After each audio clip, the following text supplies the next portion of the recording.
Yeah, Ericsson is obviously out for hopefully 4 weeks due to his injury for Denmark. Um, Danny Rose is still out, but making good progress on his injury. So again, looking for a 2-3 week period now, finally for his return. The rest of the team is back in training. So with Kilikas back in training, Shadley, Etienne, and now Zeki Friars. Any of them in contention to start the game? Yeah, all of them are. Well, all of the team is in contention to be selected for the game. Everybody's working extremely well. So tomorrow we will make the selection. But we had a good week. Long for the people who stayed, short for the ones who came back from international duty, which we just want to recover as soon as possible. Were you happy that the players away on international duty didn't play more minutes than they needed to?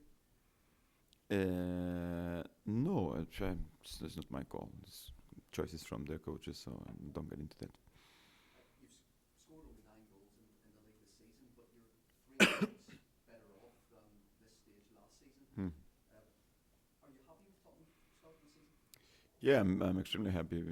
Bearing in mind the amount of wins that we already had compared to draws or defeats. But the only situation that we have different from last season is that incredibly there are 8 teams at the moment, very very near each other. So probably last season, although we have more points this season, we never dropped that low in the league table because we had some distance of comfort to the teams that were the chasing pack. This season is a little bit different. So from fourth or third, you can be seventh or eighth in the week after if the result on the weekend doesn't go towards your expectations. But we're 5 points from the first place, which is nothing, and in the Premier League, and 3 points from second. So we're pretty okay. And with that in mind, do you think then Tottenham at this stage of the season can still win the title? And how critical is a game against another title contender like Manchester City in the overall scheme of things? Yeah, well, the title is not for called for Tottenham, so I'm pretty comfortable. We have a minimum objectives of Champions League qualification, and we are 1 point from fourth place. You've kept, so you're saying you rule out the title this season, or would it be, it's not? Yeah, I mean, we just have to, there are teams that are more experienced than us, coming back strongly. Man United, Man City, the champions have made quite a change to their fortunes, and they're looking strong now. And you'll expect Chelsea to come back into the frame and improve, their results as well. So at the moment we're not distracted by that conversation. You've kept more clean sheets than any other team this season. Only Southampton have conceded fewer goals. Yeah. Will this weekend against Manchester City, the likes of Yeah. will that be your biggest test defensively so far this season, do you think? Well, their goal tally is absolutely incredible. Coming from great result, the last great result at home against Norwich. We have to take their striking force into account, the options that they have in the attack. Players that this season have been extraordinary, like Yaya and Fernandinho. We are unsure of Silva's return or not to the team, but their attacking force is tremendous. Obviously, they've been suffering a couple of problems at the back, but still they are a well-organized side, and they don't concede a lot, and they have a good organization about them. So it's a tough challenge. Last season we took it to the dying stages of the game, lost, but had the game in our hands to win. So we go there to play the game and to try to get the result. A key part of your defence has been Michael Dawson. Given he was fifth choice centre back in pre-season, Yeah. what tribute would you pay to In him? pre-season? No, that's not true. Was he? Over a year ago. It's Was that last year? yeah, last year. From last year, even the fact that he was fifth choice and he's done so well this season. Yeah. What tribute would you pay to him, and do you think he can make the in the England World Cup squad? Well, it changes fortunes obviously from the beginning of last season. We had an initial idea to send him on loan, and Michael, so strongly and determined like he is, he fought his way back into the team to be one of the, I think the most used centre back that we had last season. So rightly he started this season. His performances have been excellent, like all of the defensive performances of the team, and. It's not up to me to decide who gets called up for England. He was very, very unlucky because last season, at some stage, he got called up by Roy, but got injured in the game in the Premier League just before joining England. One of the FA Commission members, Danny Mills, has called for John Terry to come back into the England squad. Is that a little bit disrespectful to form centre backs such as Michael Dawson? His opinion from somebody. I don't know who that person is. Jan Vertonghen, I think this has been ongoing. He said he wants to play centre back. Do you see him long term as a centre half, and would you consider bringing in another left back in January? Yeah, we spoke about this before. Jan is a central defender. Is one of the best central defenders in the world. Unfortunately, due to conditions, he has to sacrifice at the moment at left back. It's not a new story, so I'm not going to go along continuing it. I've spoken to him, and the conversation is very open. The place at central defender, as soon as Danny Rose comes back, is his, and he knows that. So at the moment, it's a situation that. For the good of the team, he is competing with Norton and Zeki, and at the moment we've chosen him ahead of Norton and Zeki at left back. So as far as you're concerned, no problem simmering there? No, there's, the best of the team is more important than anything else. So at the moment it's a sacrifice that he has to do. We understand that he does that sacrifice, and that's why we respect him a lot, and that's why we've made him captain this season. I don't think so. No. City's goalkeeper situation, Joe Hart's been out recently until an end. I know you've had when Lloris first came to the club, Yeah. and Brad Friedel, Lloris swapped about. Is Yeah. that a situation that, I don't know if it's quite the same, but is it a situation that can unsettle a defensive goal? Well, it's a different situation because I think, I don't want to get a lot into it, but I think Manuel made the call on performance, and at that time I made the call to keep Brad on his good performances. So I think at the moment Joe is an unbelievable keeper, not going through the best phase of his life. I think he understands and recognizes that himself. I'm sure that he can fight back. And I'm sure that Pellegrini is aware of his talent. So I would suppose that Joe Hart eventually will get back into the Man City team. Welcome with the last couple, please. Thank you.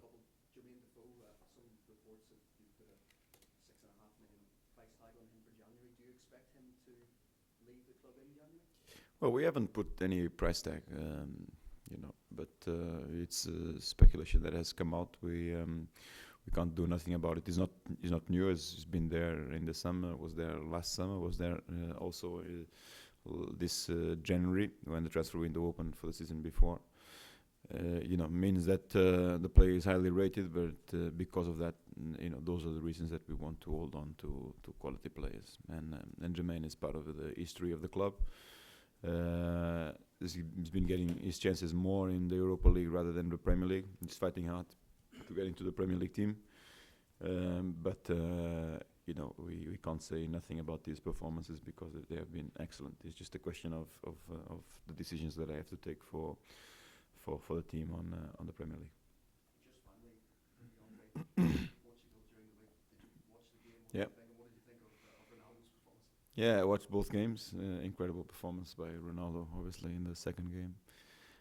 Extremely important for the country. Very experienced, to be fair, on playoff situations. It's not the first time that we go through. We could do it, obviously, from qualifying directly, but I'm happy for the country to have done it. Important for us, important for this generation, that probably is going to enjoy their last World Cup, and hopefully this can influence the breeding through of other generations in Portugal, because it's very, very important that we focus on our future national teams, because like other countries, we are also suffering from the end of a generation, and we look back and we have to work a lot on the formation of the next one. Ronaldo the best in the world, do you think? Well, it's an ongoing debate. I have personal opinions about the situation. I think,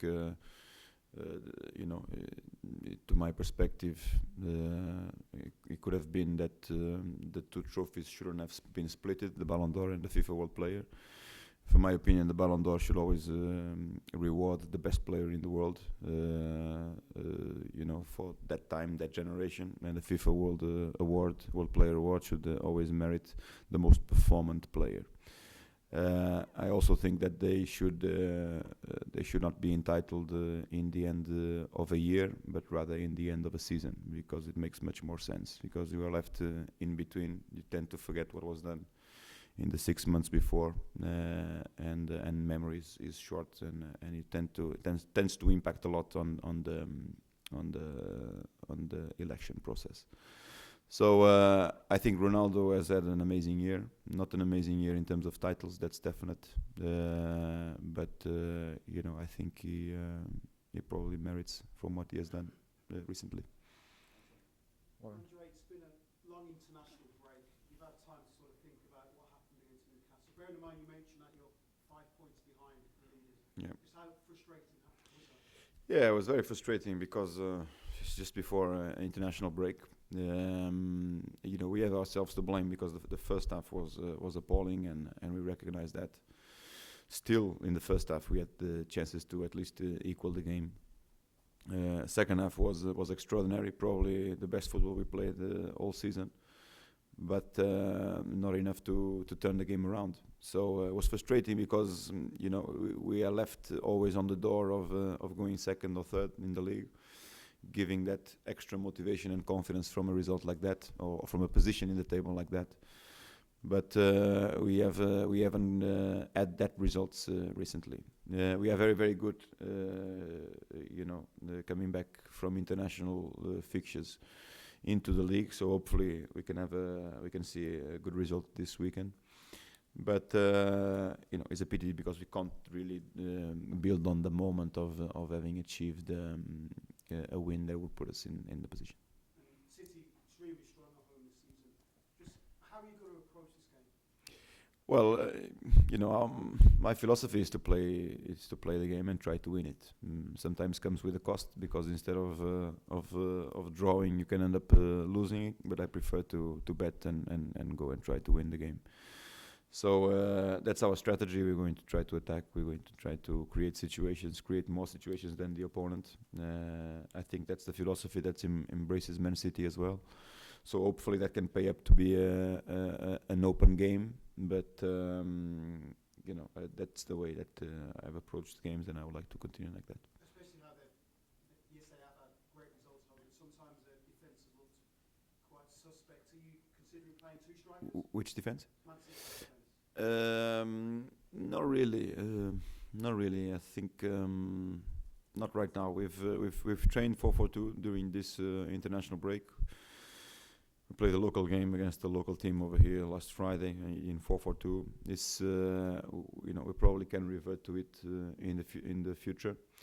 I'm unsure if this is the right time, bearing in mind the fixtures that we have coming against Man City and Man United, if it's the right time for the change. So because we've been very, very consistent defensively and offensively, not in terms of goals, but in terms of chances created in the system 4-2-3-1, that's probably our way to go. And you're exceptional against Manchester United last season and went there and beat them. Do you need a sort of similar performance against City to make that sort of statement, say, listen, Yep. look, we're in this title race and we are here to raid the top four? Well, probably you always want to win against the big teams. That motivation, you can't get in any other fixture. The buzz, the adrenaline, and the confidence that can enable you to go forward. So I would suppose that just before just before a game against Man United, against the champions, another game against the previous champions, to get wins against teams like this would be, would be extraordinary for our confidence. But you mentioned that you had some practice games. I know a lot of the players were away, but were there anything specifically you were working on during those games? No, just the change of the system basically. So we tried a little bit with Soldado and Adebayor up front, and in a 4-4-2 shape. So it's something that we did it all of last season. So it's not something that we need to lose lots of time with. It comes naturally. The players know it. It's also part of this country's culture, and I think whenever we want to revert to that system, we will. And you just mentioned Adebayor and Soldado. Did that Yep. work? Was that something you're considering for Sunday? Yes, I mean, with alone or with another striker is a great player. So you don't need to teach him a lot. He knows how to behave in the different systems. Personnel-wise, Andre up front rather than the system, how tight a call would it be with Adebayor sort of seeded back into the squad? Yep. Defoe, I think, scored in the home game when you beat Man City, didn't he, in Soldado? Yep. We've had two. We have two performing strikers at the moment in Soldado and Defoe. Obviously, Ade hasn't had the chance to get back into the team yet. I'm sure that whenever that happens, he will perform as well as the other ones. Both are competing, or the three of them are competing extremely well in training. So our likely approach is to go with one up front. It's a decision that I have to take regarding which one I would choose. They are very, very near each other at this moment, and it can be a possibility that even Ade could play that game. So everything is decisions that we have to take. We don't have reasons enough at the moment not to trust Soldado and Defoe, because they have been excellent and with great performances, goals, and great goal tally at the moment. So hopefully it's the decision that is best for the team and best for the strategy. I appreciate that Christian Eriksen hasn't always been in your starting 11, but how much of an opportunity could it be for one or two of your other exciting midfield squad members to really have an opportunity? Yeah, I think Chris started when he joined the team. He has eventually lost his place for Luis, also because Luis was doing extremely well in the Europa League, and we gave him the chance against Villa to come back into the team. Also because Eriksen was involved for international duty just before the game against Villa. So when we made that change, Chris was trying to break into the team. We at the moment we lose a great talent, and for 4 weeks hopefully. But we have other solutions in the team, and we will find the right answer in the group of players that we have. And just finally from me, in terms of no Vincent Kompany for Manchester City again at the back, how key is it for a team like them to have such a linchpin and still be out and kind of mix and match a bit? Yeah, never easy. But I suppose that the experience that they have is fundamental. I was the opinion that Nastasic last year should have been on the running for the young PFA Player of the Year, and he was not even involved on that running. So I think he established himself really well, and Demichelis is very, very experienced centre back, plus Julian Lescott. So I think they have the individual ability to solve problems. Okay, we have a last couple, please. Thank you. You've said your approach to this match is you go wanting to win it, but how do you treat Manchester City? Do you treat them now as a team that have been beaten this season and seem to be kind of Jekyll and Hyde, or do you treat them as a team that are very strong at home? How do you get your players to sort of make you? Yeah, well, I think we treat Man City as a team full of great individual talent, very, very well managed, going through a difficult period of transition for them. I think completely different methodologies and philosophies from one coach to another, from Roberto to Manuel Pellegrini. So that change is probably taking a little bit time for to get the fruits and to make it work as good as people wanted. The only thing I can say is that at home they look extremely impressive, great attacking flow, and we have to take that into account. I would say that at this stage of the season, to see a team like Man City with 4 defeats is extraordinary, but it reflects how competitive it is this season, and I don't think we will see the tally of points that we saw last season towards the end of the league this time round, because we are on 3 defeats, City on 4, the top teams like Man United on 3, and then Chelsea and Arsenal and Liverpool on 2 already. So that is quite a heavy toll. So I would expect the teams competing to the top to finish around with 9 defeats. I'm sure you're pleased with your defence at the moment, but are you growing concerned about the lack of league goals that you're scoring, or are you happy to? Yeah, we are creating a lot. We've been dragging this conversation because we haven't actually managed to find the back of the net as often as we should. But we are creating lots of chances. That we just have to believe that the game will arrive, that we are able to slot in all of these chances. Miraculously, the other day against Newcastle, it didn't happen.